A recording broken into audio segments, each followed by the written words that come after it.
Welcome to Man Does Tech, where I solve the problems you didn't even know you had.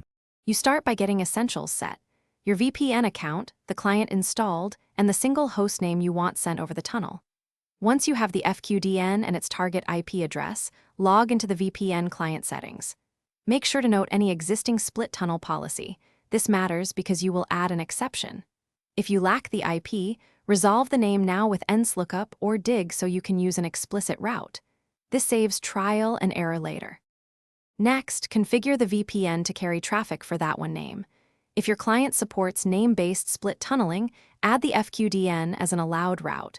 Otherwise, add a static route to the resolved IP that points to the VPN interface. Once done, update your host's file only if DNS cannot be overridden, pairing it with the route. Then connect to the VPN and test. Resolve the name, ping it, and run Tracert to verify traffic goes through the tunnel rather than your local gateway. Finally, verify end-to-end. You should see the traceroute hop into the VPN network and the service respond from the target IP. Confirm by accessing the resource.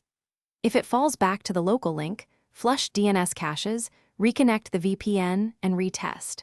If problems persist, adjust the split tunnel policy on the server or add a precise IP route to the VPN interface. Sometimes the client cannot honor FQDN routes, and an IP route is the reliable workaround.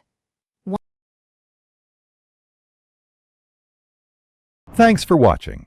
If you found this helpful, don't forget to like and subscribe.